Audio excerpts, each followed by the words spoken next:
I appreciate your presence.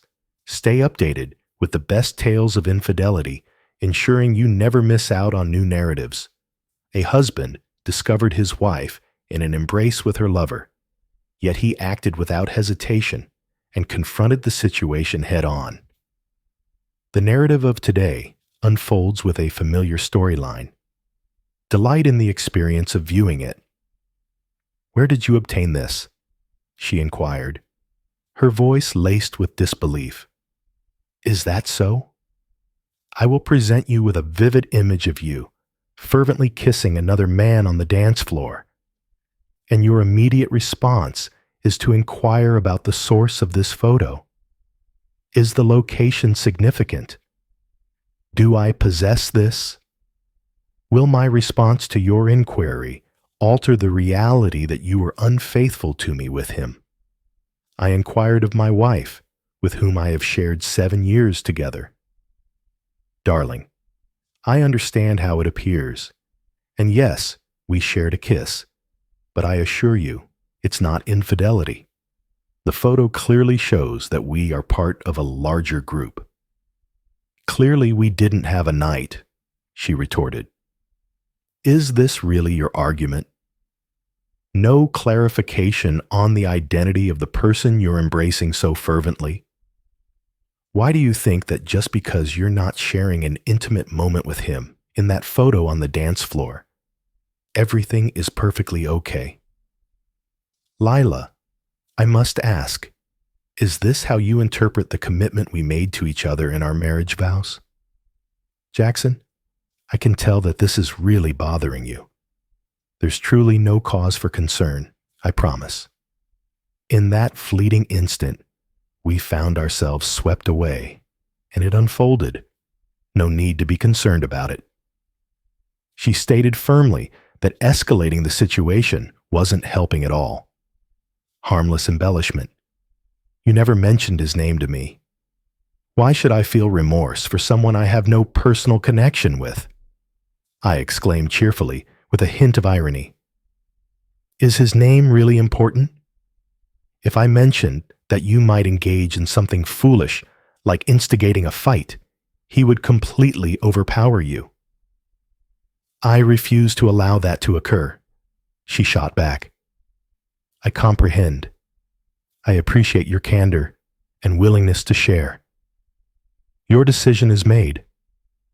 Now I shall create my own, I responded with enthusiasm. I spun on my heel, dashed up the stairs, and started to fill my suitcase for what would be a week-long journey. She hurried after me. What are you up to? How does it appear? I am in the process of organizing my suitcase. But what is the reason? I can no longer endure even a moment of your falsehoods and treachery. I must take some time to reflect before I say or do anything that I could later regret. I exhale softly through my teeth. Don't be foolish, Jackson. I trust that you would never lay a hand on me. Up until now, I believed you would never betray my trust. It seems that our understanding of one another isn't as deep as we assumed. Infidelity? Who claimed that I was unfaithful to you? Lila exclaimed. Sharing a kiss with him didn't betray you, and deep down, you understand that. I have always been faithful to you. This is it, I remarked with a hint of sarcasm. What is it? This is nothing short of a flagrant falsehood. Yet, I have always been truthful with you, Jackson. I didn't cheat on you with him or anyone else, she shouted. Oh, really? So what exactly is this? I presented her with another photograph captured that very evening. That's quite an interesting image of you in that position, isn't it? And just in case you attempt to escape like Bill Clinton and claim that this isn't personal either, what do you think about this? It certainly appears to be night already. Wouldn't you agree? But where might that be? What's the process? Once more, it approaches. Is it important to know the source of this photo or the method of acquisition? Will this knowledge alter the reality that you deceived me and were dishonest right in front of me? She let the photographs slip from her fingers, scattering across the floor, and began to weep, reaching out to embrace her husband. Please, Lila, keep your distance. Communication involves an exchange between parties. I offered you an opportunity to be truthful with me and begin anew. Yet it seems you do not see me as deserving of honesty. I could remain here and attempt to have a conversation about this for our son's benefit, if only you could be truthful. But that seems like an unreasonable expectation. I grab my phone. If you reach out to me for any reason that isn't an emergency concerning little Kieran, I will have to block your number. Is that understood? She nodded her head, and I stepped outside, consumed by a tumult of anger, disappointment, and an indescribable pain. On a Friday evening, I arrived at the motel. I chose to spend the weekend contemplating my forthcoming actions. If I had chosen to pursue a divorce, which was my initial instinct, Kieran would have been raised in a fractured household, and I would have faced the burden of alimony and support payments. Essentially, I would be compensating her for engaging in intimate encounters with other men.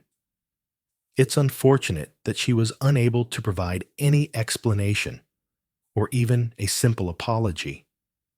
Maybe she was too occupied to reflect. I concluded that it would be wise for us to part ways and reflect on the paths our lives might follow from this point onward. The void left by my wife and son weighed heavily on me, and the solitude became overwhelming. I drifted off to sleep with tears in my eyes. By midday, the following day, the influx of text messages began.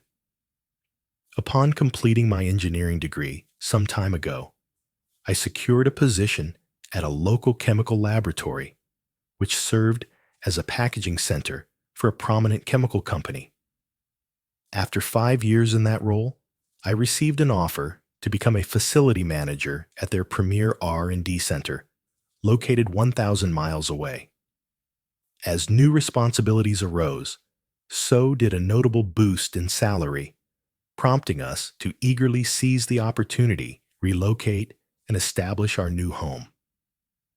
We both departed from all our friends and family.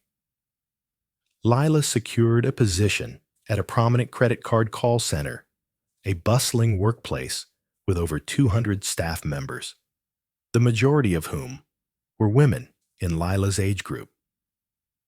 A year following our relocation, little Kieran came into the world. I suggested she consider being a housewife since my income was sufficient. But she found joy in the camaraderie of her colleagues. Her colleagues swiftly transformed into our companions. We belonged to a casual assembly of 6 to 12 couples who gathered about twice a month, occasionally at someone's home, but more frequently at a restaurant or club. The women were her co-workers, while the men, including myself, were their spouses. While I did have friends at work, it was clear that Lila put in a great deal of effort to make sure our social calendar was largely filled with her circle of colleagues. I had no reservations, as they were all rather pleasant. The women were undeniably captivating, and the husbands were equally impressive. At times, I sensed a certain disconnect among the refined and striking individuals in the group, yet they consistently extended the same kindness to me as they did to everyone else. My present communication primarily involved this group. It was evident that Lila not only informed them of our predicament, but also shared the specifics, prompting them all to urgently seek a meeting with me to swiftly address the issue. I was curious about how she managed to conceal her unpleasant behavior from me while openly discussing it with our friends. Now I pondered the true nature of these companions. I really dislike it when others are aware of my private matters, particularly those concerning my personal life and the intimate aspects of my marriage. This circumstance was quite distressing for me. Lila was the sole person who failed to reach out to me, neither by call nor text. She understood that I would honor my word and cut her off. Talia appeared to be leading the charge. She was the closest companion to Lila, and they shared an unbreakable bond. She requested that I join the group at her residence on Sunday evening at 6 p.m. My discerning intellect hinted that this could potentially be a trap. It was possible that my car might have been obstructed, or the individuals present could have attempted to stop me from departing if I chose to exit the meeting before their preferred time. I responded that I would join them at Ironwood Bistro instead. Accept it or reject it. I found a spot for my car that was free from obstruction, and in the restaurant's public area, I had the freedom to leave at my convenience. With some hesitation, they consented to my proposal. I consented to the meeting for a variety of reasons. One was the chance to uncover the reasons behind Lila's actions. Secondly, I was curious to learn our friends' perspectives on infidelity. On which side would they stand? Additionally, I found myself curious about whether any of them played a role in her affair. Were they aware? Have they organized it? If they were aware of her extramarital activities, why didn't anyone voice their concerns to me? I always stand my ground in the face of conflict. I navigate a wide array of challenges as a facility manager and adapt seamlessly to various environments. I was eager to gain more knowledge to either make a well-informed choice or assert my position effectively. I parked my car in the lot by the store and strolled into the restaurant. I presumed the group had gathered well ahead of our scheduled time to deliberate on strategy and ready ourselves for the impending confrontation. This brought a smile to my face. Only a single seat remained at the setup table, positioned right beside Lila. As I drew near, she promptly rose to greet me. I halted her approach before she could reach me. If it's all right with you, I would prefer to take a seat at the far end of the table, away from her presence. If it bothers you, I can easily find a different table to sit at, I clarified. Talia swiftly replied before Lila had the chance. Absolutely, that works for me, Jackson. Finn Carver, could you kindly offer Jackson your seat at the end of the table? Jackson, please take a seat. This evening, we're delighted to host you, so the dinner is on us. It's time for everyone to submit their orders. Our party was situated in a distinct dining section of the restaurant designated for extra seating. It seems they reached a consensus on it to maintain discretion. Orders were swiftly placed by everyone, and the matter was settled. Before I let Talia or anyone else steer the discussion, I was resolute in my quest for at least one answer before moving forward.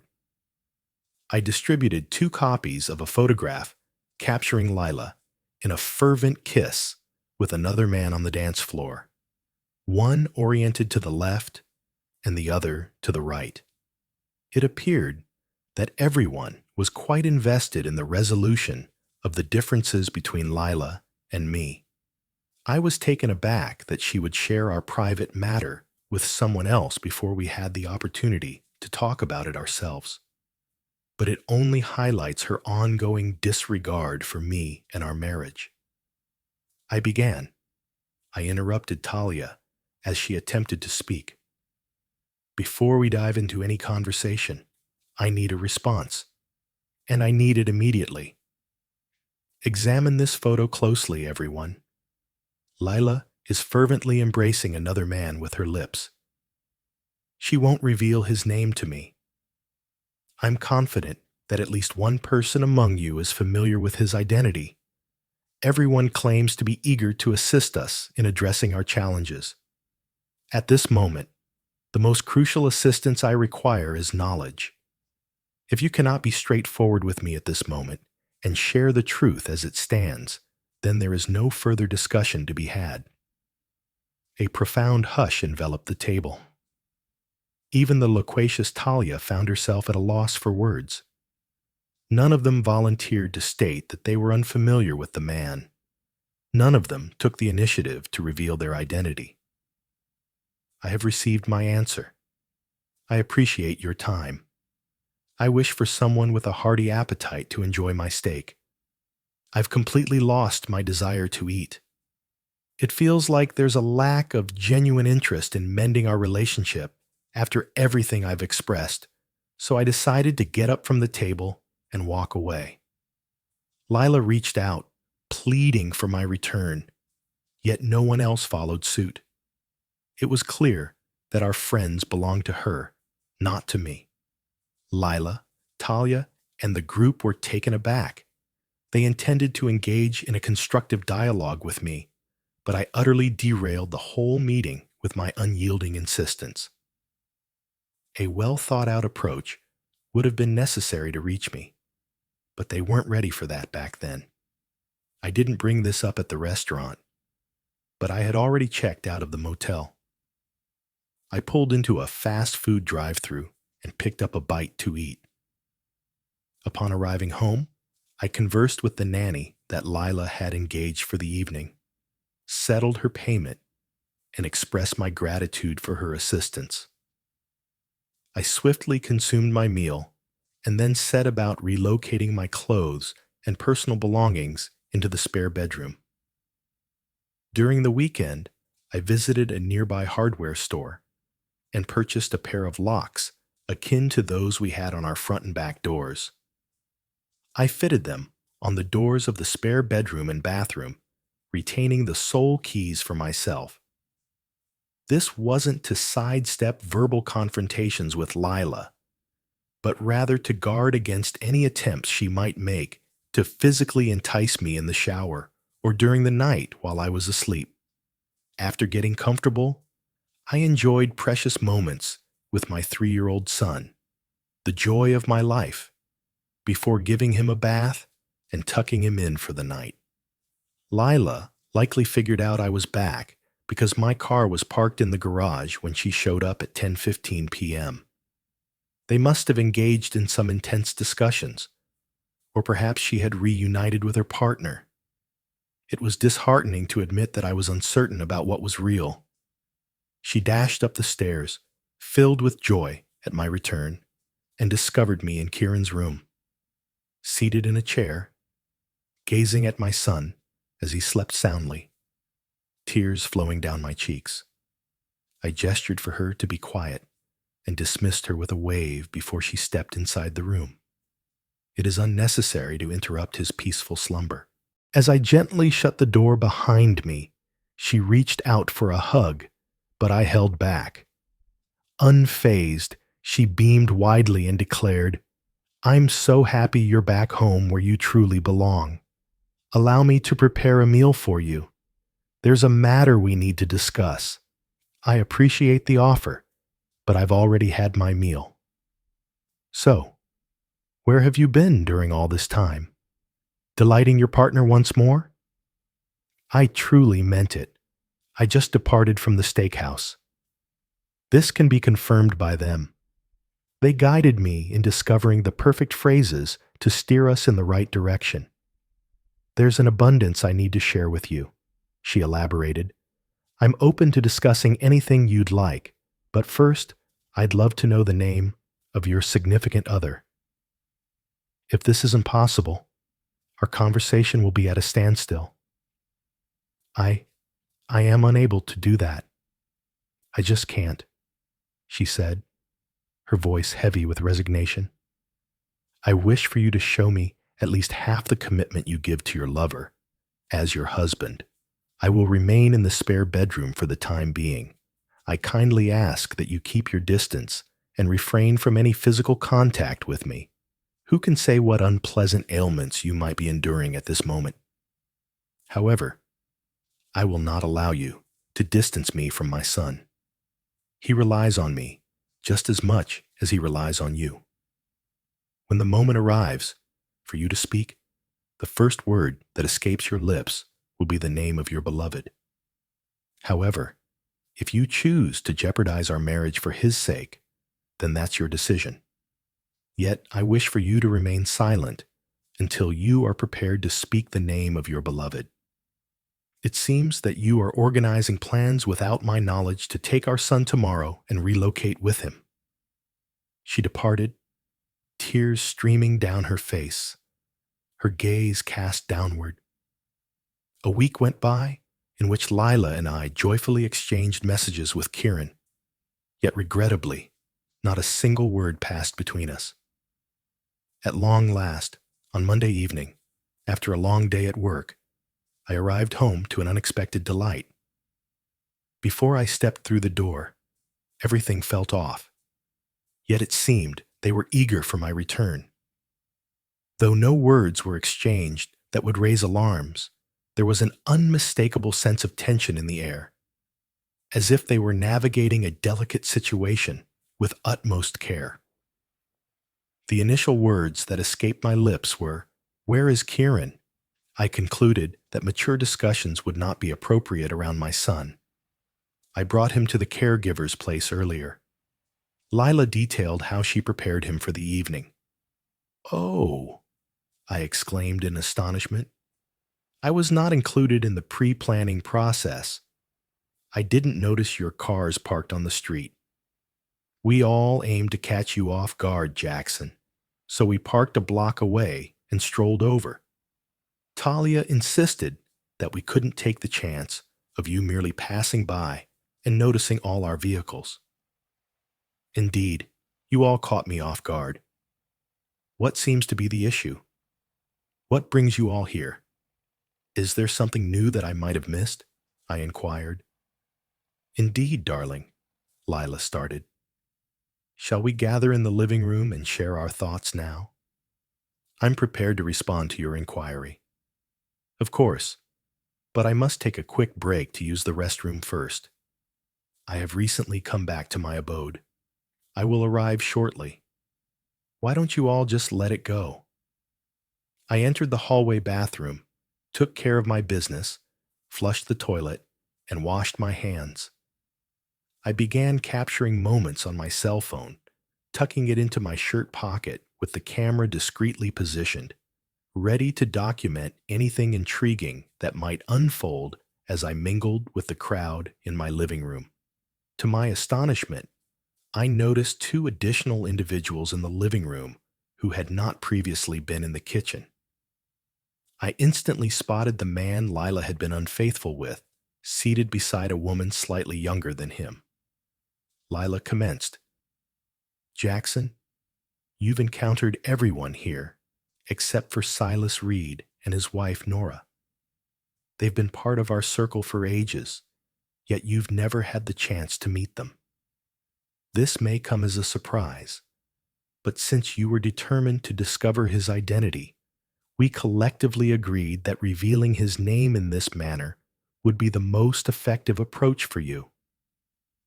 If you attempt to confront him, everyone here has united in their decision to stand in your way. Our priority is to ensure everyone's safety this evening. So, you're finally putting a name to the face, are you? Isn't it a bit too late to be concerned about getting hurt?" I remarked with a hint of irony. "Ah, I understand now. None of you were even slightly worried about my well-being, were you? Your primary focus was ensuring that this remarkable individual stayed safe, wasn't it? No need for concern. I have no intention of approaching the man. I want to avoid any potential diseases he might have transmitted to Lila during their time together."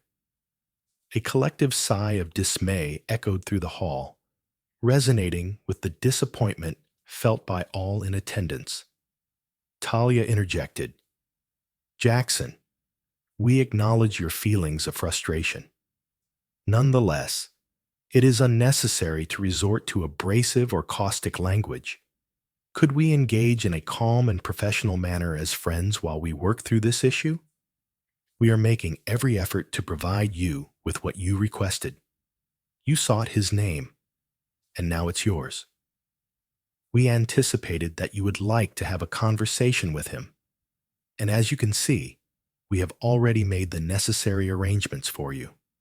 Nonetheless, Elliot is perfectly capable of expressing himself without my intervention. He is perfectly capable of expressing his own thoughts. This evening, our purpose is solely to facilitate introductions. Following his introduction, Elliot rose and offered his hand. It seems we may have begun our journey with some missteps. I look forward to the possibility that by the conclusion of this meeting, we can foster a friendly rapport, or, at the very least, engage with one another respectfully. I assure you that I will always show you respect and courtesy, and I hope you will reciprocate that sentiment. May I refer to you as Jackson? He inquired, reaching out his hand toward me.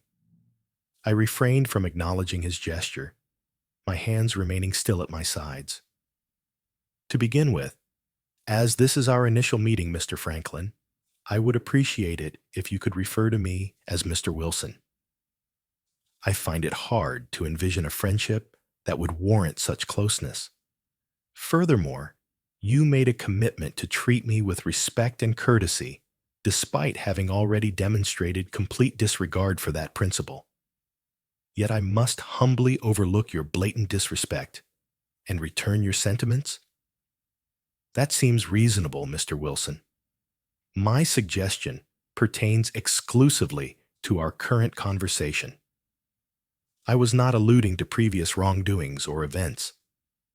I would appreciate the opportunity to discuss the situation that occurred between your wife and me. I would appreciate it if you could refrain from mentioning her name in my presence and avoid referring to her as my wife. This situation might not last long, and I find it quite disappointing. I am considering the advantages and disadvantages of divorce, as you may already be aware.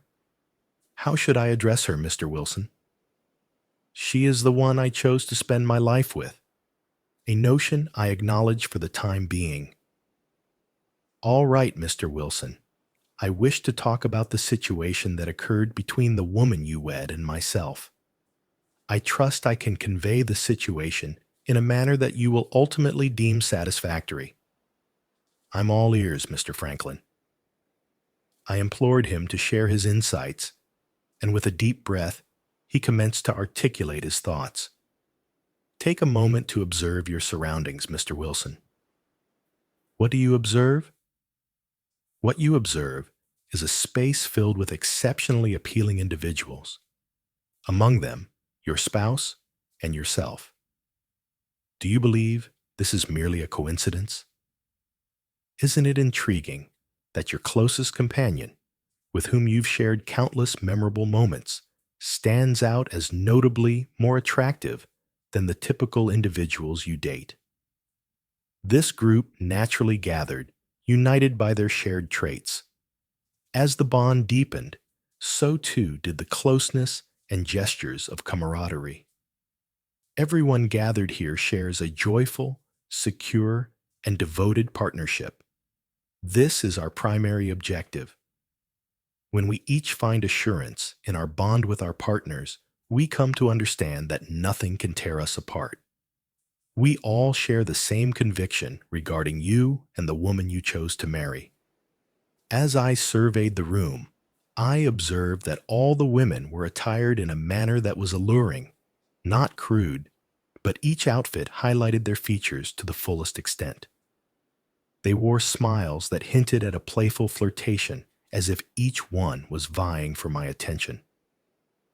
He went on to say that he might also mention that his wife, Nora, is present.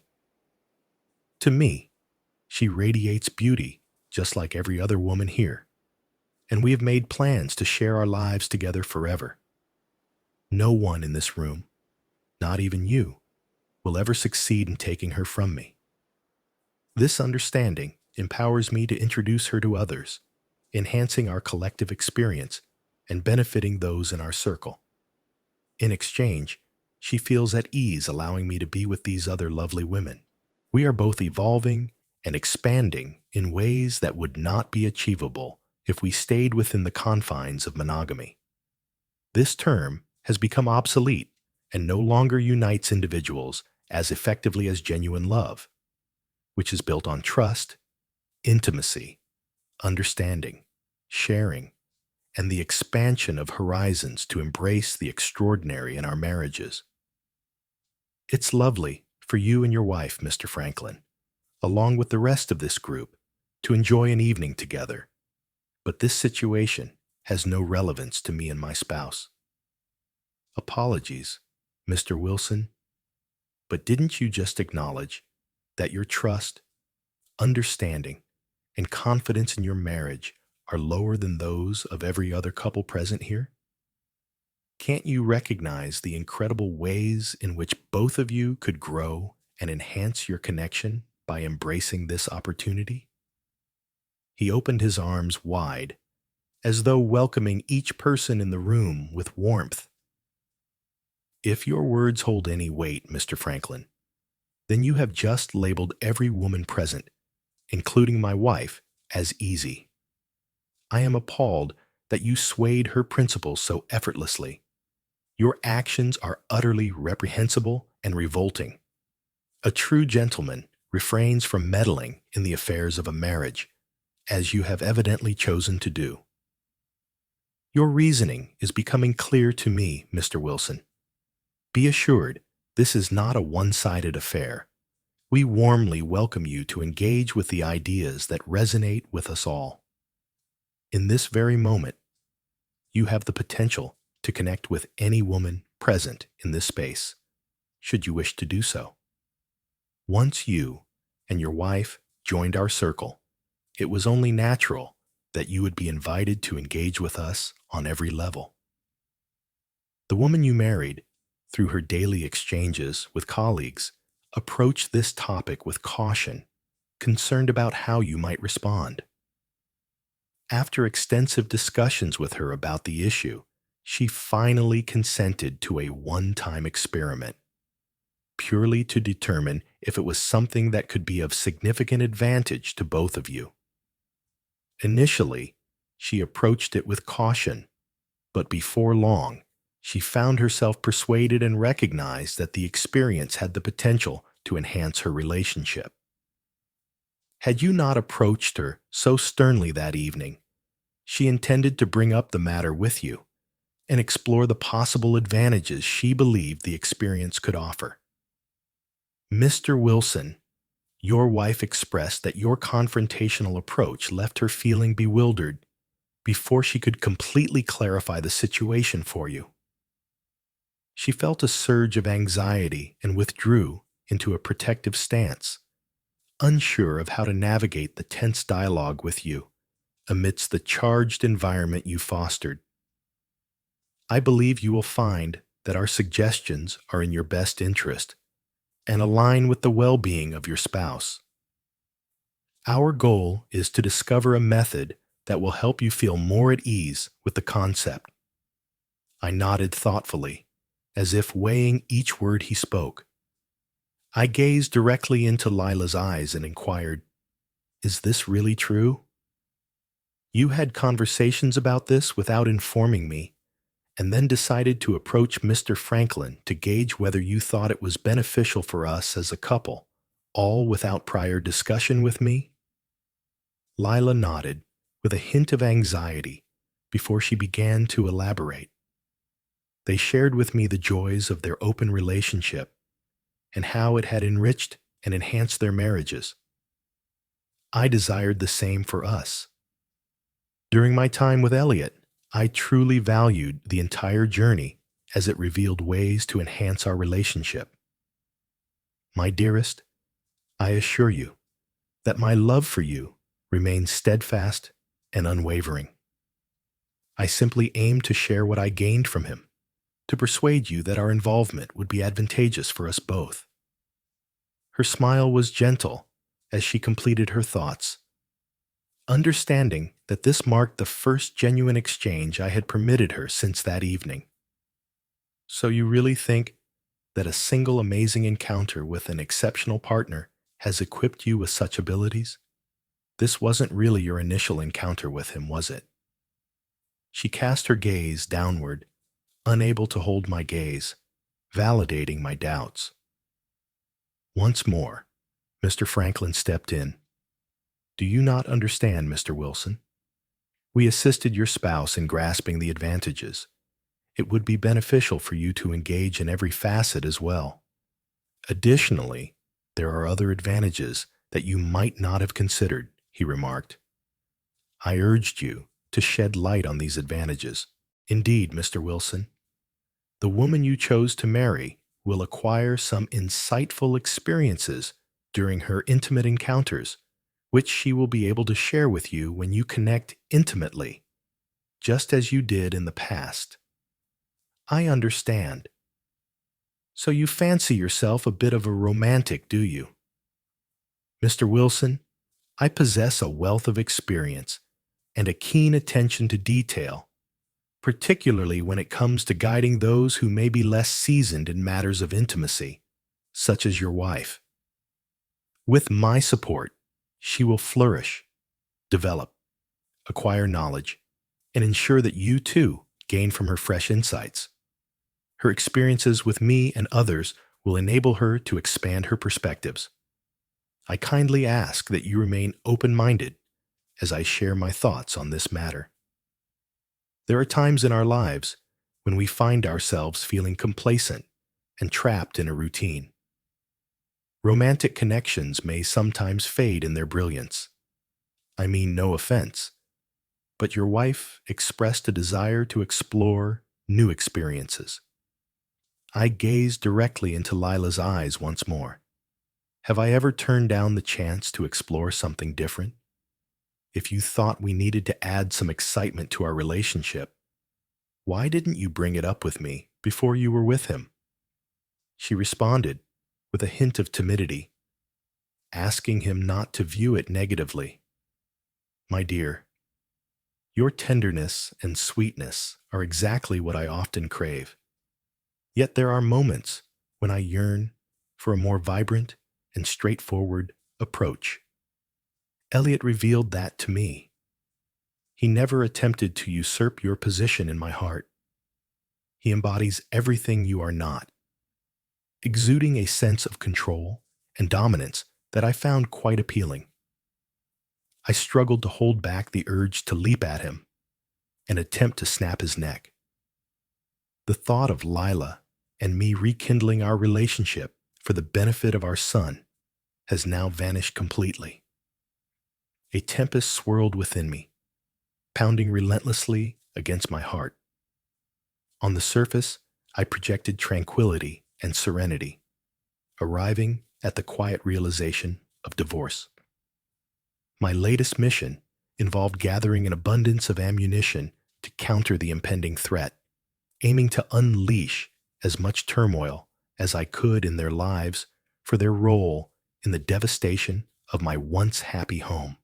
To accomplish this, I had to demonstrate sufficient interest to provide them with a hint of optimism that I was reluctant to accept the proposal.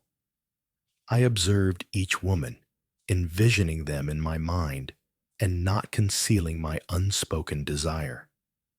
To clarify, Mr. Franklin, are you suggesting that I have the opportunity to pursue any woman present in this room, to explore the fantasies I've kept hidden throughout my entire marriage, simply because my wife wasn't prepared for such experiences? Lila appeared taken aback by my comment, yet chose to remain silent, not wishing to disrupt the flow of my agreement. Precisely, Mr. Wilson, any woman you desire. They can all embody the essence of your dreams, and I have experienced this personally. I have crafted unforgettable moments of intimacy with each of these ladies, drawing from my own personal experiences. Feel free to enjoy my wife Nora, if you'd like, he said with enthusiasm.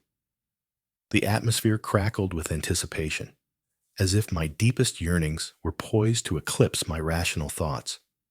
Typically, Lila found this task effortless, but this evening was different. "Well, Mr. Wilson, may I refer to you as Jackson now?" inquired the rogue. "Jackson will suffice." I acquiesced to earn their confidence. "Thanks, Jackson. Do you perceive our group more positively now? Will you and Lila embark on this new journey of closeness with us? You will find it worthwhile. Your union will undoubtedly grow more resilient as a result, I assure you. It truly saddens me to admit this, but I playfully mentioned that I could use a bit more time to process all that was shared with me this evening. Lila and I require some intimate discussions between just the two of us. After we resolve a few matters, we will respond with our decision. Is that permissible?" The rogue offered a clearly insincere grin. He struggled to maintain a facade of politeness. The delay caught him off guard. He demanded my response immediately, but he would not receive it. Naturally, he responded with charm. "Feel free to take all the time you require." He then gave a nod. 3 powerful figures swiftly seized me and restrained my movements. Motion eluded me. Even though I was embraced firmly, there was no sense of danger. It was merely an unforeseen action. Lila approached, reached into my shirt pocket to retrieve my cell phone, and began tapping away, erasing all my records. "We hope you can appreciate this, Jackson. Our desire is to trust you completely, but until you fully integrate with us, we have to take measures to safeguard our interests. It was quite clear that you were capturing the happenings of this evening on your cell phone. At this time, we simply cannot extend this degree of trust towards you." Lila acknowledged the presence of the antagonist with a nod. He inquired of her, "Has everything been erased?" "Everything." Lila nodded, affirming that there is no documentation of today's occurrences. She subsequently placed the phone back into my pocket. It soon became evident that she had fully integrated into their circle, as he placed his trust in her to undertake this task, despite my objections. I displayed the expression of surrender that the rogue sought. Mr. Franklin went on, "You know, Jackson, there's no need to feel so downcast. I hope you chose to retain the recording primarily to make a more informed decision about who you will align with when you fully integrate into our group at the highest level. However, I hope you can appreciate that we simply cannot afford to take that risk.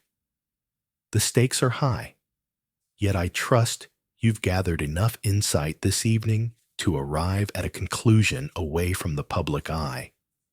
Each girl here has the potential to create a memorable impact on you if you allow it. We'll find out as soon as possible, all right?" He gave me a reassuring pat on the back, and the group slipped away from the house, leaving behind a sense of quietude. A few of the women playfully flirted, casting alluring looks my way as they strolled off, shaping a phone gesture with their hands to their ears and softly murmuring, "Call me."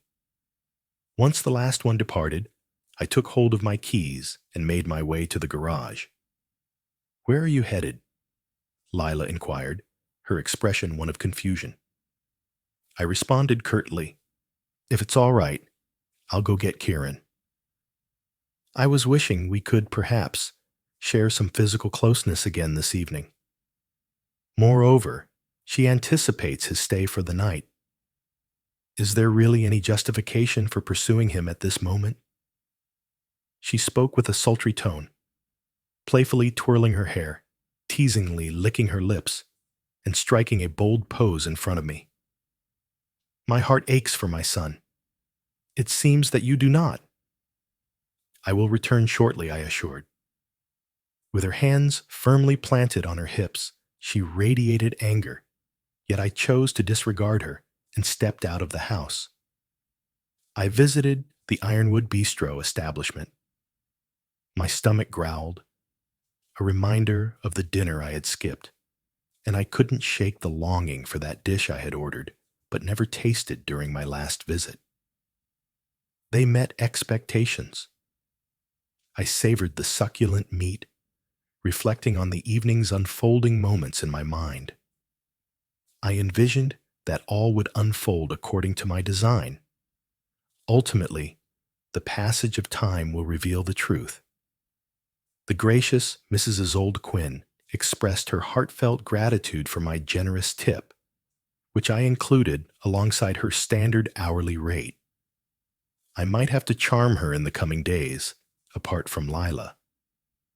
Kieran felt a surge of joy upon seeing Dad, and I kept him chuckling throughout the ride home.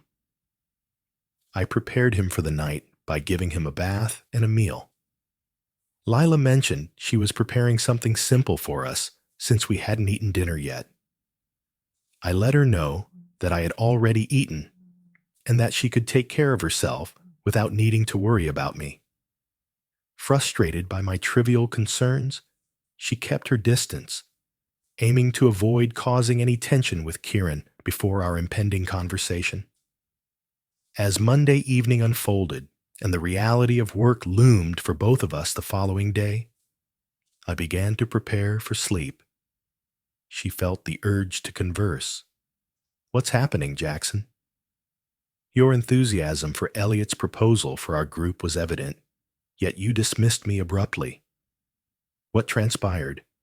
"I'm truly delighted you inquired. Allow me to respond to your inquiry by posing a few questions of my own. Perhaps your responses will provide you with some clarity," I proposed. "Proceed," she consented. Just before their departure, 3 men seized me within my own residence, and you chose not to mention it, correct? "It wasn't that way," she insisted. "Is it not? 3 men seized me and restrained me within the confines of my own residence. Lila, is it a yes or a no? Did that really occur?" "Indeed, however." Before she had the chance to voice her disagreement, I cut in. "Indeed, they did, and you remained completely silent, just like the other witnesses who offered no objections either. Is it a yes or a no, Lila?" I insisted on a simple yes or no answer. She replied softly, "No. We have reached the moment of clarity. Please pay close attention to the following question. I prefer not to reiterate my points. You acknowledge that you did not voice any concerns about my confinement in my own residence. You acknowledge that you took my cell phone and erased the records from it, not at my request, but at the behest of another party. Is this really the case, Lila? Affirmative or negative, is that really the case?" Lila cast her gaze downward, focusing on her feet. "Indeed, that is correct. I hadn't considered it from that perspective. It seems you're framing it as if I've committed an act of betrayal. That feels like a deep betrayal, Lila. Let's return to your initial 2 inquiries. Why did I push you away so quickly? What transpired? The truth behind my actions will become clear through your own reflections. You demonstrated this evening that your allegiance lies with them, not with me, not with us, but with them. If there are no objections, I'll be sleeping alone again today." Lila started to cry as I walked away, leaving her in the hallway to contemplate her actions. Naturally, I secured my door. In the early hours, just around 4 a.m., I caught the sound of someone testing the doorknob. Just a few failed attempts were sufficient to undermine her endeavor. On Tuesday morning, I had a conversation with the Vice President of Facility Management at my workplace. "Cillian, could you suggest a good divorce attorney? I mean someone who will advocate fiercely for a man just as passionately as for a woman. I hope you're not inquiring for your own sake." "Jackson," Cillian implored, "regrettably, that is the case. I would have expected someone in your position to be cognizant of such matters. Your knowledge appears to be boundless. I made a jest. I am familiar with Rory Langston. He is the liaison at the firm responsible for managing all our legal affairs. I'm confident he can recommend a skilled individual. I'll make a quick call to him and return to you shortly. Thank you, Cillian, and there's no need for further conversation. This will stay confidential. I honor the privacy of others. It's truly wonderful to hear that. Thank you, Cillian. I scheduled a meeting with Beat Thorin at Rory's suggestion for 2:30 p.m. on that same day. It became clear that this is not E, but rather E, as in Ilawan. She shared that her caseload consists of 70% female and 30% male clients. Yet when she takes on a case, she dedicates herself fully and advocates fiercely for her client, regardless of the situation. It was a swift process to persuade her of the righteousness of my stance as the wronged individual, and she eagerly agreed to support me. She cautioned me that I would be obligated to provide child support for 15 years until Kieran reached the age of 18. Furthermore, these calculations typically encompass college expenses, prioritizing the child's best interests. I conveyed that I had no objections to supporting my son, but I was looking for a fair 50-50 co-parenting arrangement, whether on a weekly or bi-weekly basis. She was unable to guarantee anything, yet she pledged to strive fiercely for these circumstances. Concerning child support, she clarified that my obligation would likely extend for a period of 3 to 5 years, contingent upon the judge assigned to our case. In our state, the typical result regarding income disparities was to allocate 1 year of alimony for every 2 years of marriage, capping at 20 years of marriage. This was subsequently confined to a decade. Even though I would have to accept it, the idea of paying her to spend a night with other men left me feeling quite annoyed. As we embark on the journey of expanding our family, Lila and I have decided to rent the house we've called home for the last 4 years. We are thoroughly exploring house plans and available lots to create the perfect dream home. I created several sketches outlining the features that would be included in our unique hideaway. All these dreams had now dissipated into mere wisps of smoke. At least there was no property to negotiate, split, or argue over. Kieran, in his youth, lacked a steadfast home, so if Lila chose to keep renting the house, it wouldn't concern me at all. Her betrayals were irrelevant. Our divorce was a foregone conclusion. The average duration to complete a divorce in our state is approximately 8 months for an uncontested case and about a year for a contested one. I had aspirations of being part of the statistical 8 months. The thought of being bound to infidelity lost its allure now that my choice to end things with Lila was irrevocable. It was also clarified that pursuing a divorce on the basis of infidelity does not yield any financial advantages. However, it may prove useful if custody disputes arise. She mentioned that the divorce papers might be prepared for delivery by Thursday afternoon. I requested that Lila receive the papers at 10 a.m. on Friday at her workplace, where numerous friends and colleagues would be present to observe the occasion. Following our conversation about the divorce matters and settling on her fee, I brought another legal concern to be that required urgent attention post-divorce. Lila typically got home 30 minutes ahead of me, so it was expected to find her in the kitchen getting dinner ready. In a departure from my typical routine, I bypassed the kitchen and headed directly upstairs for a shower. Now that I utilized the bathroom down the hall, There were diminished chances for her to ensnare me in an intimate snare.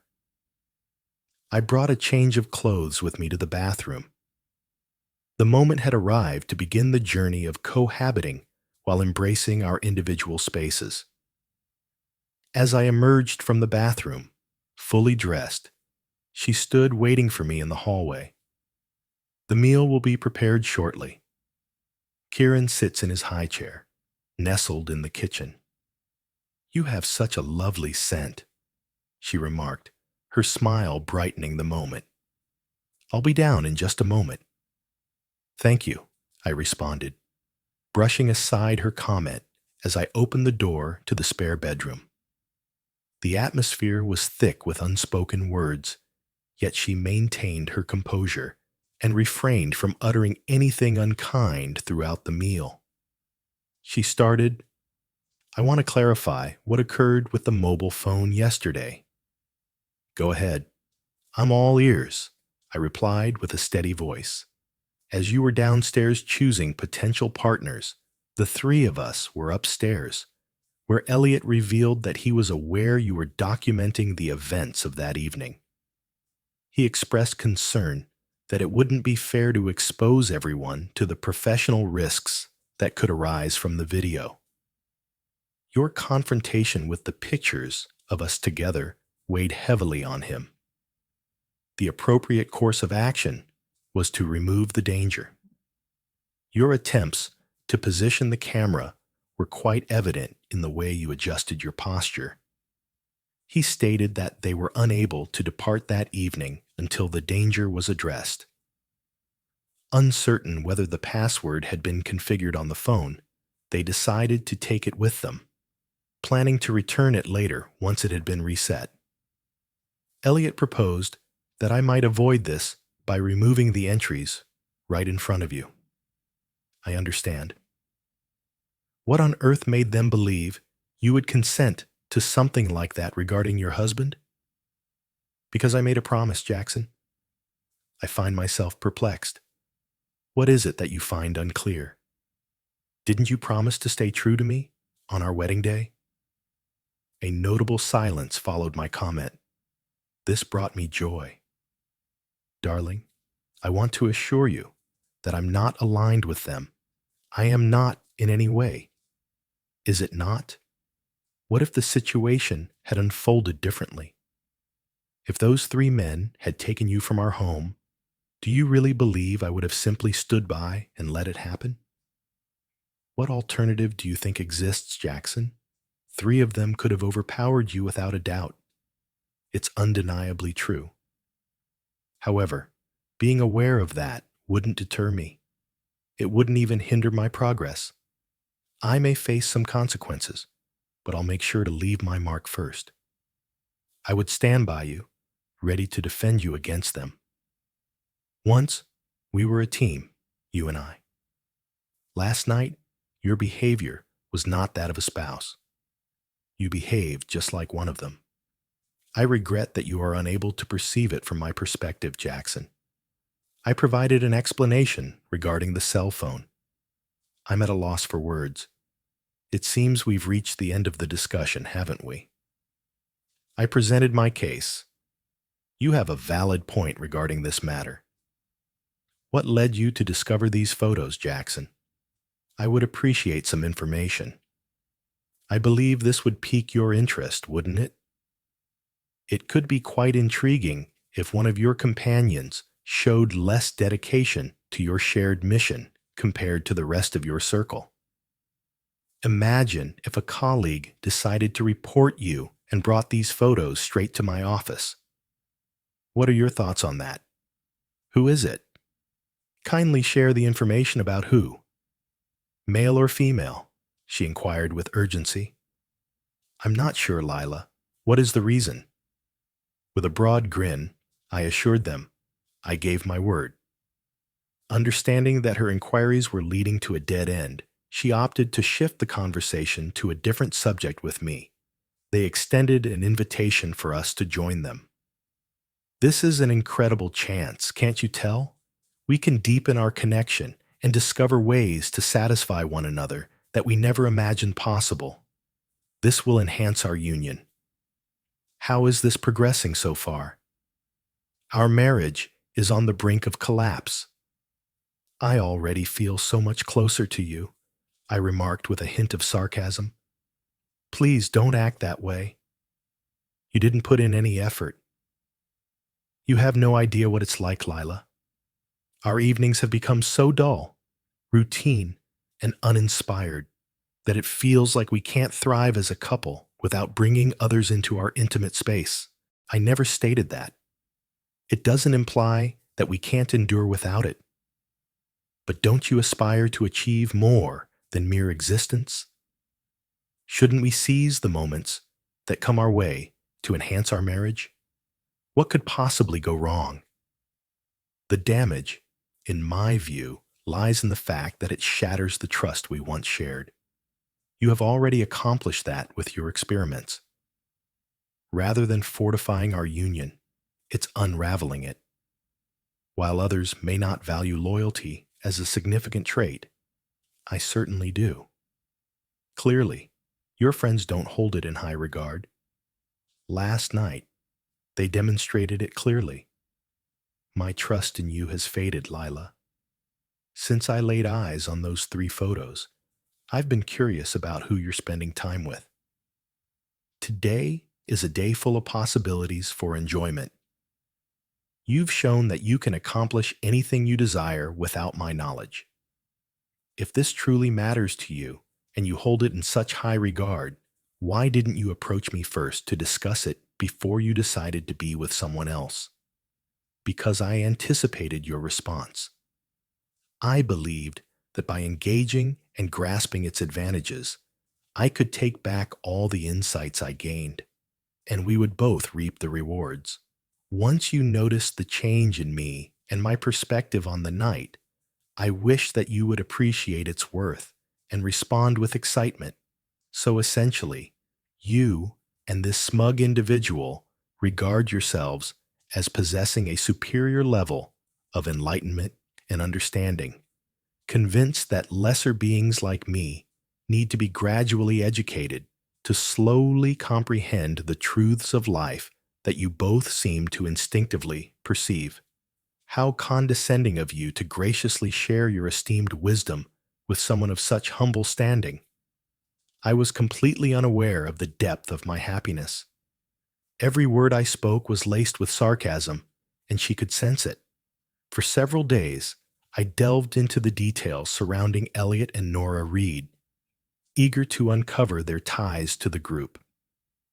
I came across a single entry for Elliot Franklin in public records, detailing a homeless individual who was apprehended for soliciting money from passers-by in the downtown area as a panhandler. The image and age were nowhere near aligning with the man who had spent the night with Lila. I chose to delve deeper into their story. I chose to have Lila served at 10 a.m. On Friday, I attended a meeting with a local building maintenance manager. Our gatherings typically occur every 3 months, lasting between 2 to 4 hours, with lunch included. A diverse group of contractors supports the event, showcasing their services to the different institutions present. In that manner, when Lila reaches out, my assistant will recognize my prolonged unavailability, and I will deliberately keep my cell phone on silent. I will only respond to calls that demand my focus at work. I didn't entirely steer clear of Lila. I simply aimed to allow her some space to process the initial shock before engaging in conversation. Upon my return to work, I reached out to her after noticing the numerous messages she had sent my way. I noticed her swiftly distancing herself from the group to engage in conversation with me. Are you really going to take legal action against me in front of my friends? Can you grasp the level of humiliation I experienced in that moment? Is this truly the reason you're considering ending our marriage? I assured you it was insignificant, Jackson. When will you grasp that? Why is there no response to the phone? What's holding you back from discussing this with me? My assistant should have informed you that I was attending a meeting with building maintenance managers. I've just returned to the office and have called you back immediately. I've got tasks to tackle, you see. The conversation doesn't pause simply because you wish to engage. And regarding our discussions, when did I ever decline to engage with you? It seems you've been steering clear of our conversations for the last couple of days. I always welcome a conversation. I'm engaging with you at this moment, am I not?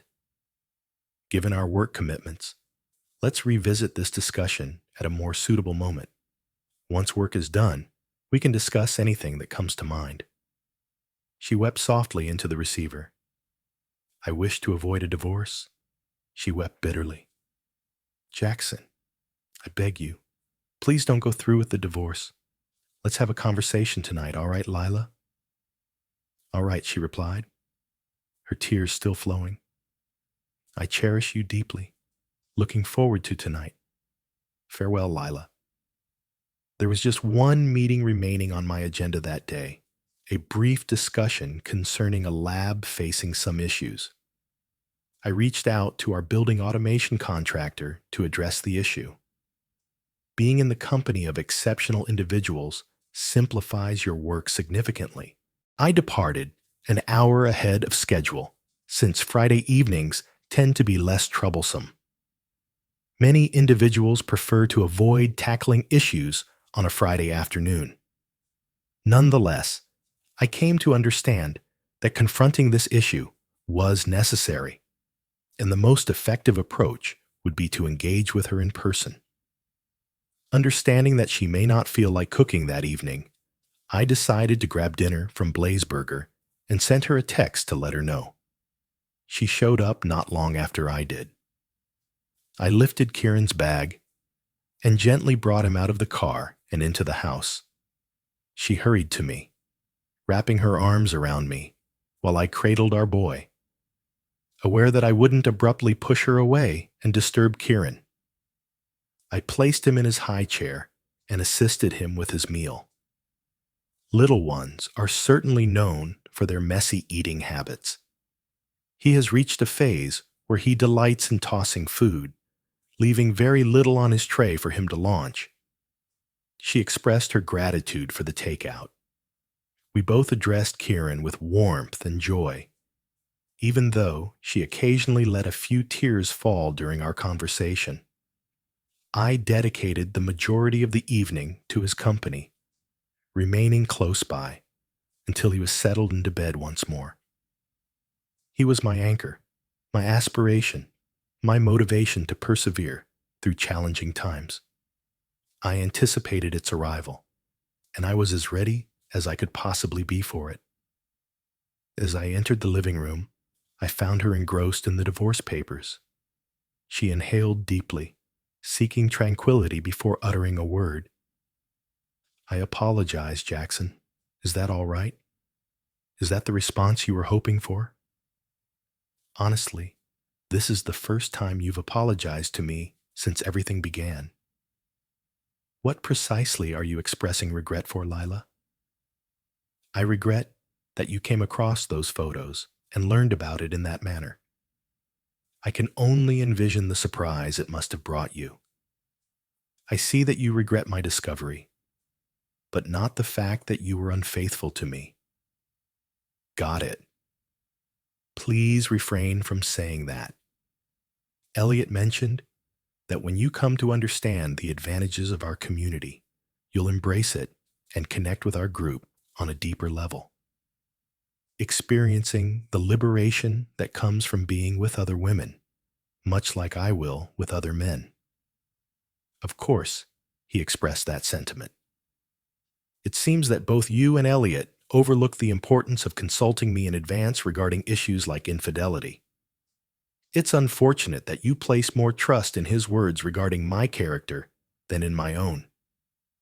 In contrast to what many might think, Elliot does not serve as a source of information regarding me or our marriage. He may possess expertise in various areas, yet when it comes to understanding me, he falls short, much like your own shortcomings seem to reflect. I've come to understand that my approach to this was entirely misguided. Indeed, you are correct. I ought to have approached you first, before diving into this without your awareness. Following my reaction that night, Elliot mentioned that looking back, if I had reached out to you first, things might have turned out more positively. He remains optimistic that you will ultimately come to an agreement. But I find myself questioning that certainty now. Kindly reconsider this divorce, and let's begin anew. Reestablish your focus. Lila, this train has gone off the tracks and resulted in significant destruction. It seems impossible to set it back on course. You completely ruined everything when you allowed that fool to share your bed, and then you went and made it worse. Simply sign the documents, and let's each gather the fragments of our lives and proceed along our own distinct journeys. I am familiar with you, Jackson. You wish for Kieran to have a stable upbringing, nurtured by both parents in a united environment. If I tie the knot again, I wouldn't want him referring to another man as daddy. No father desires that for his son. Consider it carefully. Finding common ground is the most favorable path for us both. I wouldn't want him referring to another woman as mom if you remarried after a divorce, and I know you wouldn't either. Maybe it would have been wise to consider all of this prior to breaking your promises, rather than reflecting on it afterward.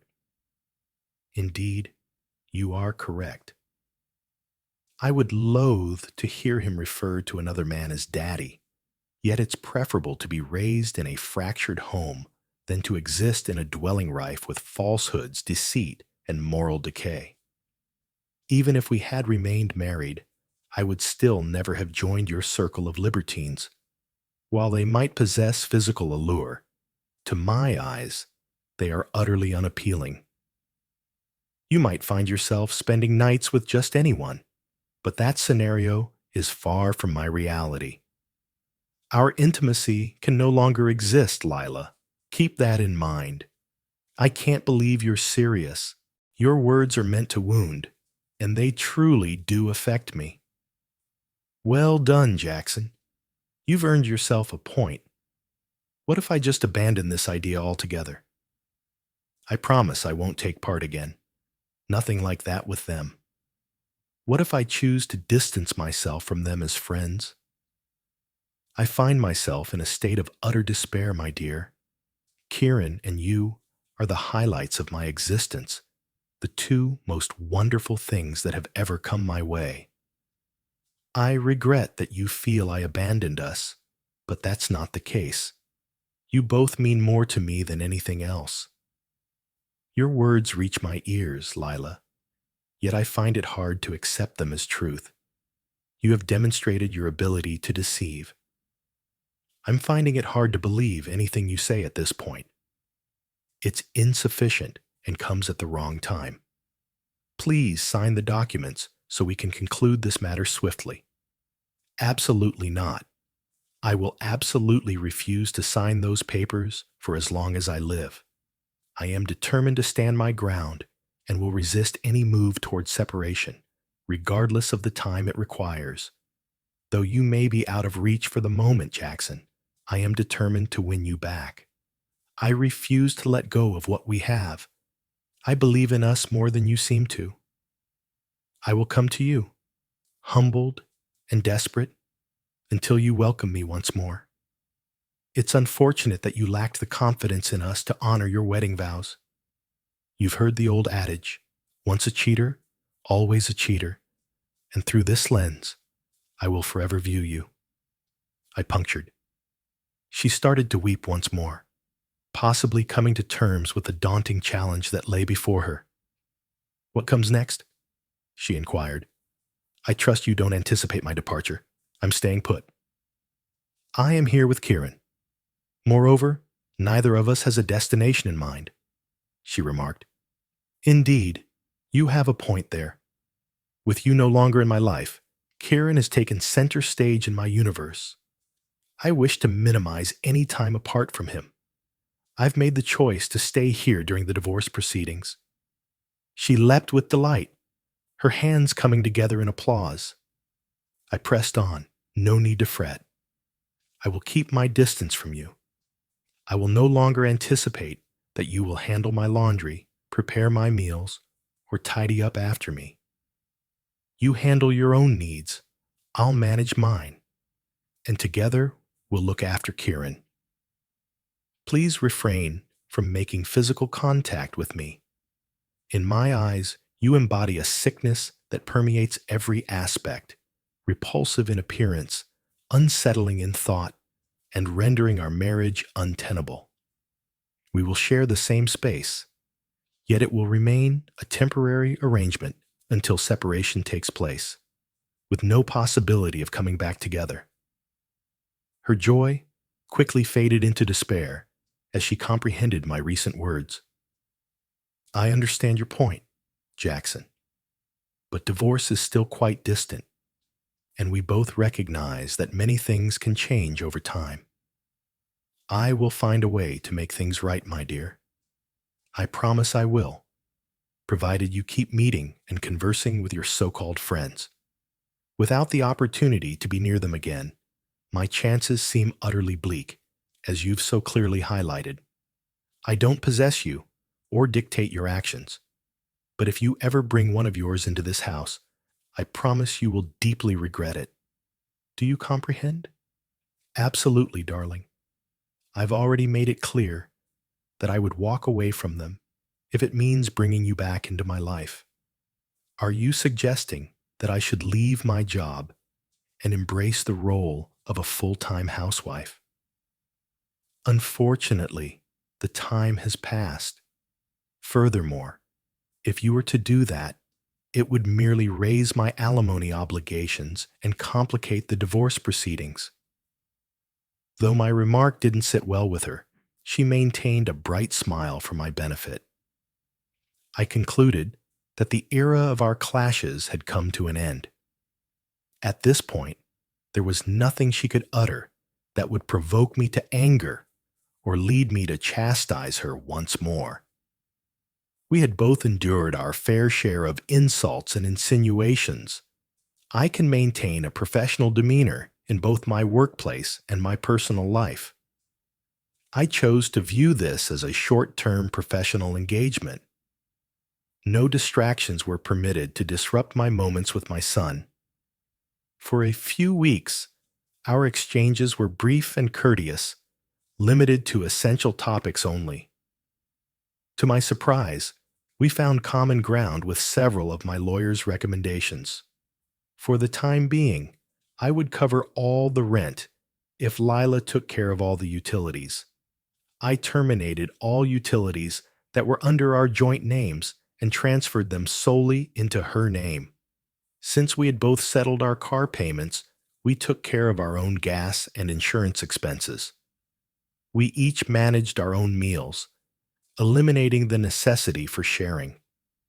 Parting ways with her financially turned out to be easier than I had anticipated. Given that I was covering most of our costs, she was agreeable. I moved half of our savings into a new account solely in my name and kept the rest in the account that remains in her name alone. For a few days, she was quite upset with me after this, but eventually came to understand that I was merely adhering to what was specified in the divorce agreement, which she still graciously declined to sign. Once I had finished all my tasks, she chose to embark on a few of her own endeavors. She began to adopt increasingly daring outfits whenever I was nearby. She opted for a modest outfit at work, yet after her evening shower, she consistently transformed into attire that was revealing and occasionally transparent. 5 months after receiving the divorce papers, she informed me that she was spending Saturday nights with Talia, her best friend. I casually mentioned that I was okay with babysitting Bobby as long as she kept her lovers away from the house. I made the choice to participate in a bowling league organized by my workplace on Saturday evenings. During its release, I thoroughly enjoyed being a bit of a clown on the trails, and Bobby was thrilled by the attention she received from the ladies present. It was far more engaging than remaining at home, contemplating what Lila could be up to, or with whom she might be sharing her time. Once, I returned home after her, and she inquired about my whereabouts with Bobby. I revealed the truth to her. She inquired about joining me next time, and once more, I candidly replied that I only visit when she departs to avoid being alone at home. Her disappointment in my answer was palpable, yet I found myself unconcerned with pleasing Lila any longer. She frequently inquired about how we might restore a loving relationship if I never allowed her the opportunity. She never put her name on the divorce papers. A full year passed, 6 months after the lawsuit was filed. E. Marwood, my attorney, reached out to inform me that Lila's attorney has successfully arranged for 10 mandatory family counseling sessions, scheduled at 2 per week. I needed to engage and couldn't simply remain silent throughout the whole session. I found myself responding to each inquiry posed by the consultant. I inquired whether I could respond to each question using the same straightforward, concise sentence. B expressed that it didn't matter what I mentioned, as long as it pertained to our union. I expressed my gratitude and ended the call. Naturally, Lila's attorney ensured that the marriage counselor favored the wife, placing the blame squarely on the husband. I was indifferent to the therapist's opinion of me, as my focus was solely on adhering to the letter of the law. I replied to each inquiry and comment from both Lila and the therapist by stating that I do not wish to stay married to a woman who is unfaithful. It wasn't long before they both grew frustrated and upset with me. Though my repeated comment was succinct, it equally pertained to our union.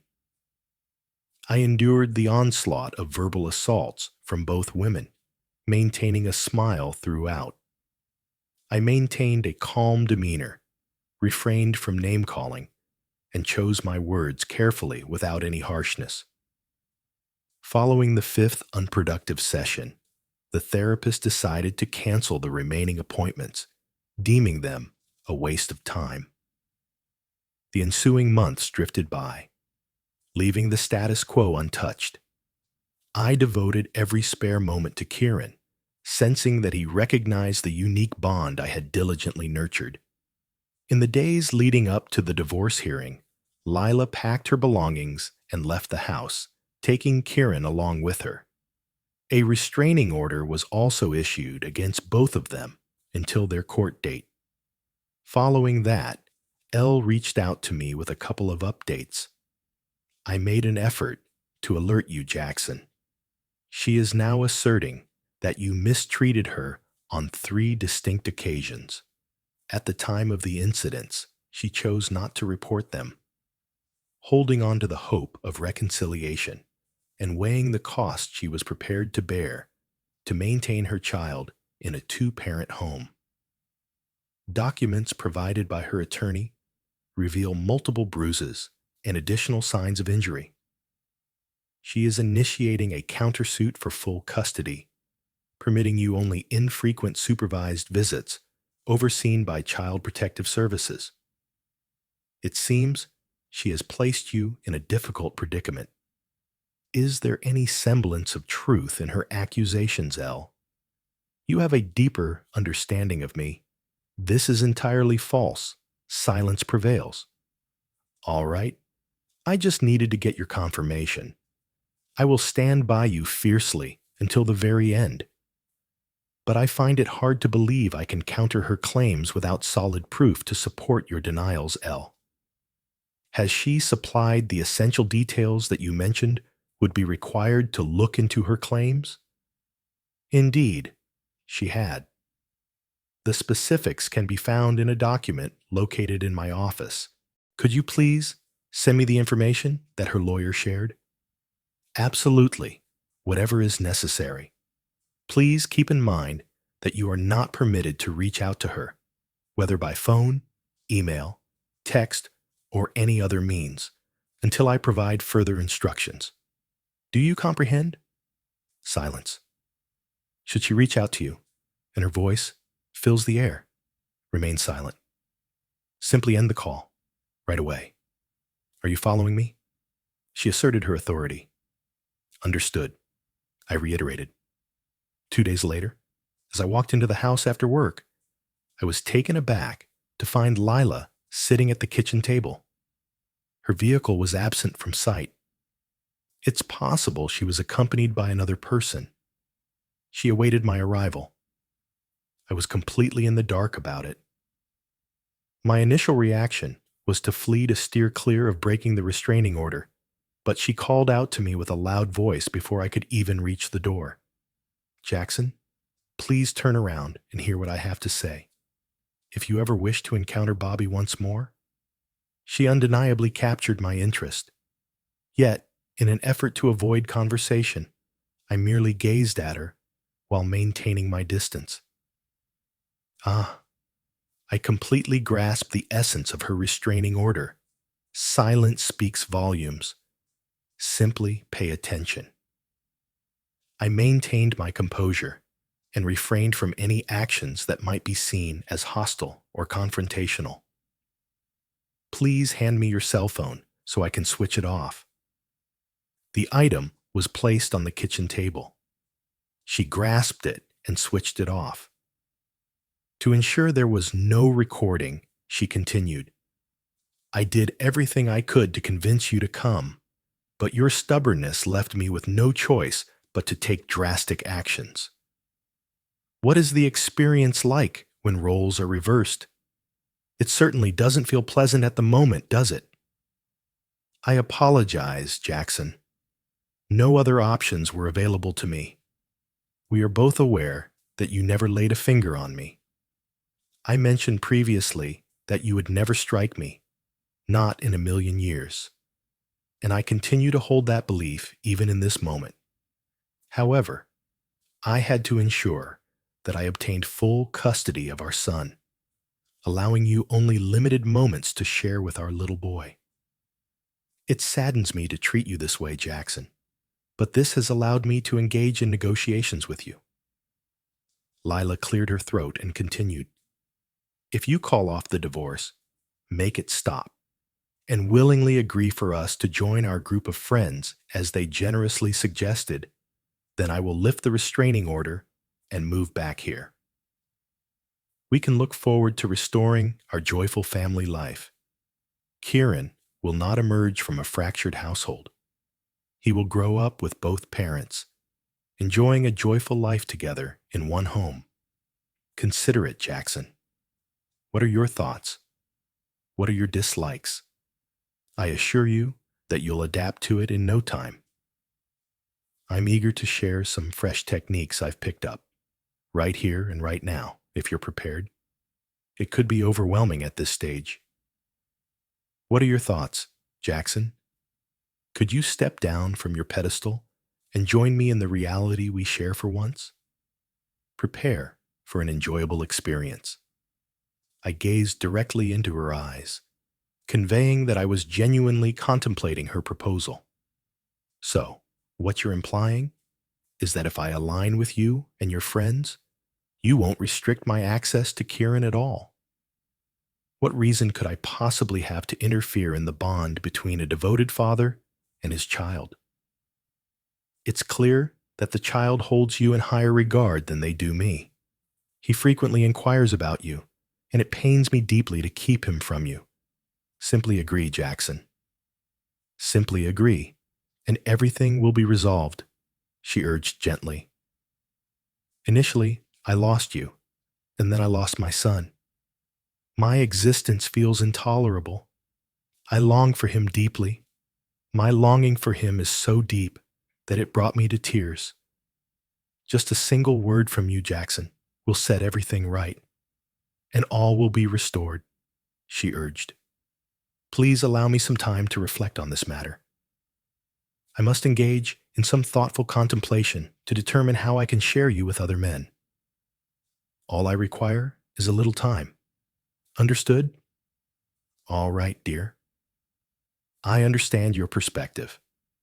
Your perspective consistently reflects a meticulous and analytical approach. A court hearing is scheduled for 2 days from now. Please get back to me by tomorrow. Simply send me a single word, 'Yes,' to confirm your presence with me, with us, and I will set things straight. However, if I do not receive any communication from you prior to the hearing, I will ensure that you face consequences that will linger throughout your life. Your son will come to resent you, I assure you, and you will bear the consequences of that. I really wish I didn't have to go through with this. It's for Kieran's sake, all right, dear? Choose wisely for his benefit." She struck at my deepest wound, my son. This boy was the center of my universe. Nothing else mattered more. "I will respond at my earliest convenience. Now, I must insist that you leave." She strolled by, a smile lighting up her features. She was aware that she had me trapped. I waited in silence until the sound of the door clicked shut. I gazed out the window, observing a gleaming Lexus glide to a stop beside her. The individual behind the wheel, naturally, was Elliot Franklin. He must have held her in high regard to go to such lengths to include her in their circle. There was much on my mind. I was informed that my attendance at the divorce hearing was not necessary. My presence wouldn't alter the result, yet I felt a strong desire to be there. As I exited the men's room on my way to the courtroom, Lila approached from an unknown direction and exclaimed, "You had your chance, you foolish idiot. I will dismantle you piece by piece. Your child will remain unaware of your identity, growing up referring to you as someone else's dad. I will commit to a genuine partner who possesses confidence, who has faith in me and our union, and who is eager and receptive to new adventures." In stark contrast to your demeanor, she unleashed a torrent of disdain, spitting in my face before swiftly departing, leaving the audience in stunned silence, their whispers echoing the question of what heinous act I must have perpetrated against such a striking figure. I retrieved a handkerchief and dabbed at my face.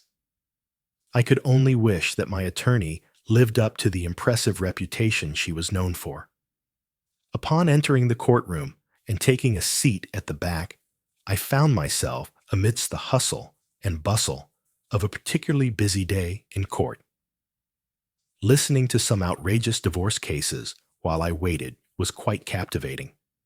The wait for my turn stretched until 1 p.m., resulting in an extended day.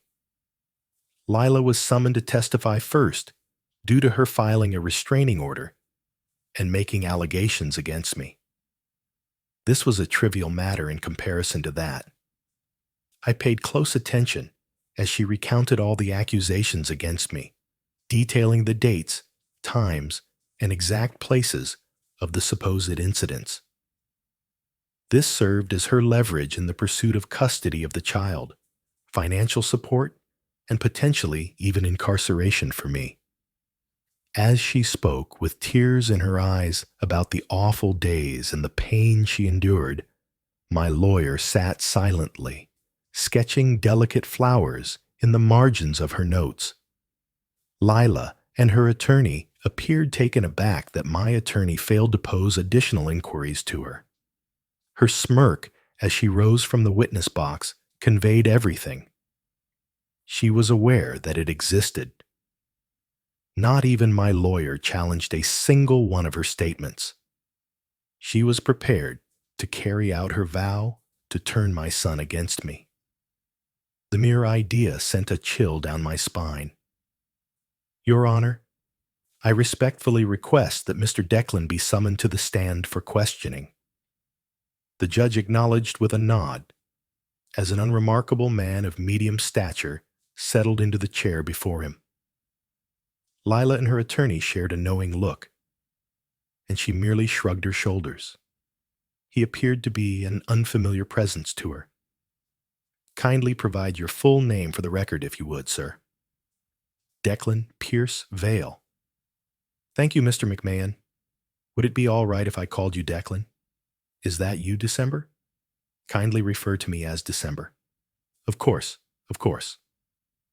Thanks, December. Can you please inform the court about your workplace and the nature of your business? Absolutely, ma'am. I manage and run McMahon Investigations and Security. Deck, would you kindly share with the court the circumstances under which you first encountered my client, Mr. Wilson? Indeed. Approximately 14 months ago, he approached me with worries regarding his wife, Mrs. Lila Voss.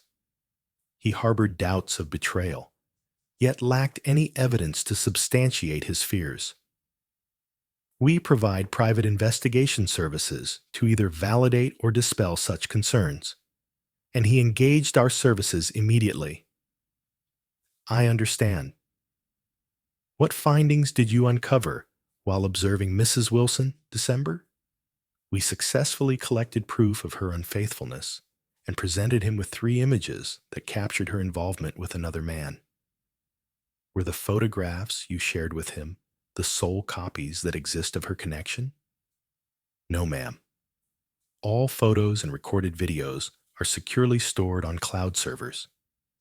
We are deeply committed to upholding the integrity of the chain of evidence. Our agents, who are fully licensed and insured, have earned trust across this and multiple other judicial districts. We possess all the original works. Mr. Wilson received only copies. Do you possess any additional copies of these images, sir? Indeed, I have one readily available. I can verify that these are duplicates of the original documents. Thanks, December. Your Honor, if I may, we wish to submit these 3 copies of photographs captured by McMahon Investigations into evidence.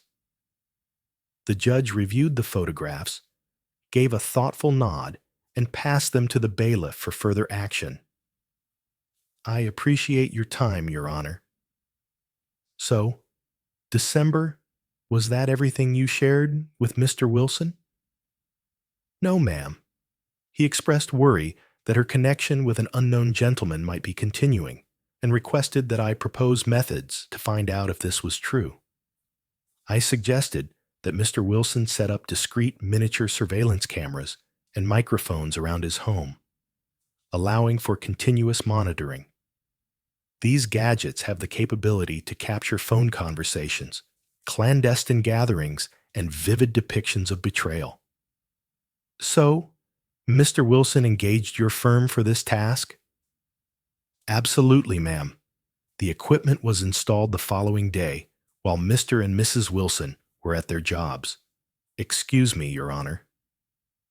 Lila's attorney expressed dissatisfaction. I understand the direction this is taking, and before it progresses any further, I urge you to regard any evidence gathered through these abhorrent hidden cameras as inadmissible. Mr. Wilson had the opportunity to modify or manipulate any footage to present the situation in a way that suits his interests and undermines my client. This situation is simply not tolerable. Judge Serafina Locke considered the objection and turned his gaze toward B. Before I reach a conclusion regarding your objection, Counselor, I wish to ascertain if there is a foundation for this concern. I appreciate your time, Your Honor. Deck, could you clarify for the court the specifics and kind of CCTV system you set up in Mr. Wilson's residence at his request? Absolutely. The cameras send information to a concealed laptop nestled within the crawlspace beneath the house. The laptop connects to a wired Ethernet hub, continuously sending all gathered data to our secure cloud servers. Mr. Wilson lacked access to the original recordings. The laptop retains no local recordings or files, apart from the web address where the streaming data is directed and stored.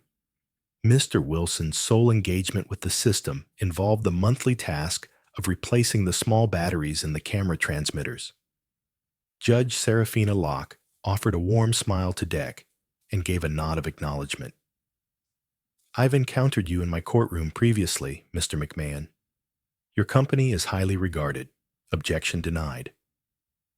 Thank you, Your Honor, he said. Delighted. Deck, you heard Mrs. Wilson's claim, alleging that my client committed assault. She presented him with a sheet of paper.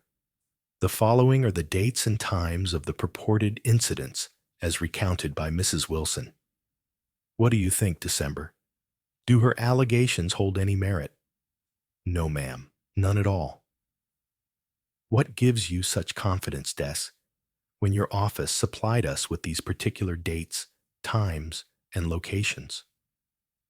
My team revisited the archived records from these dates and locations at Mr. Wilson's residence. In every case, the recordings reveal a tranquil home where Mr. Wilson joyfully engages with his son, while Mrs. Wilson occupies a separate room on her own. At the moment of the supposed incidents, Mr. Wilson's residence exuded tranquility. No occurrences of any form of abuse were noted in the videos that were recorded. Lila and her attorney appeared to focus solely on gender. No exchanges of looks occurred during the meetings. Their enterprise crumbled. Deck, could you provide any further details regarding the accusations she has leveled against Mr. Wilson? Absolutely, I can do that. A transcript of a telephone conversation made by Mrs. Wilson the day before her move is available here. Certainly, this represents just her perspective in the dialogue. Yet within it, she unmistakably expresses her reluctance to take such measures against her husband, whom she deeply loves. However, the decision to have someone else attack her in order to blame him was quite transparent. She declared her intention to wield this as a tool to persuade him to acquiesce to her wishes. Excuse me, Your Honor. This is mere speculation, her attorney declared. Should it be required, I can supply the original recordings of her making these statements in her own voice. However, this transcript accurately captures the words she conveyed during the phone conversation with someone other than her husband. Deck objected with great fervor. Lila's attorney took a seat and raised no additional concerns. Thank you, December, for your insightful testimony. He declared, There are no further questions, Your Honor, and took his seat. Judge Serafina Locke cast a glance at Lila's attorney. Would you like to pose any questions to this witness? The lawyer expressed his devastation. There are no inquiries, Your Honor. Judge Serafina Locke directed, You may take a seat, Mr. McMahon. Thank you very much. Once my private investigator settled in, the judge proceeded, I understand the situation unfolding here. A man, wrongfully accused of crimes he seemingly did not commit, finds himself at the center of a scheme aimed at influencing the court's decision regarding the mother's full custody of her child. Throughout the proceedings, Mrs. Wilson made misleading statements. Making false statements is classified as a third-degree felony, which may lead to a prison sentence of up to 36 months. The audio from this hearing will be submitted to the District Attorney's Office for potential criminal charges. I trust that you will take the necessary steps to file charges, Mrs. Wilson. I hereby grant full custody of the child, Kieran Holt, to his father, Jackson Holt. Mrs. Wilson will have visitation rights as determined by Mr. Wilson. Mr. Wilson, I highly recommend that you consider being accommodating with visitation rights. Your child requires moments spent with his mother. I inclined my head in accord with the judge. She continued, regarding alimony. I am hesitant to grant it due to Mrs. Wilson's harsh treatment of her husband, yet I feel a sense of compassion. Mrs. Wilson will receive alimony of $1,000 each month, due on the first day of the month, for a total duration of 42 months. Each party shall keep their own vehicles. The checking and savings accounts will be split evenly between the spouses, reflecting the balances present in the accounts as of the divorce filing date. Both parties will keep their individual retirement accounts. As Mr. Wilson will hold primary custody, the court will not mandate child support. Mr. Wilson, as your guardian, I grant you the power to determine where you wish to live at this time. Are you considering staying there, or do you have plans to relocate? I have awakened, Your Honor. I have no desire to stay there even a moment longer than needed. Lila has the option to keep renting the house if she chooses, but regardless of her decision, I will be moving on. Very well, Mr. Wilson. The decision regarding the lease of the current residence rests with Mrs. Wilson. Lila rose with a slight wobble, finding her balance as she stood. You must return the child to Mr. Wilson within 8 hours at the latest. Should you choose not to comply, a finding of contempt of court will be rendered against you. Got it? Indeed, Your Honor, she responded, with tears in her eyes. Very well, remarked the judge.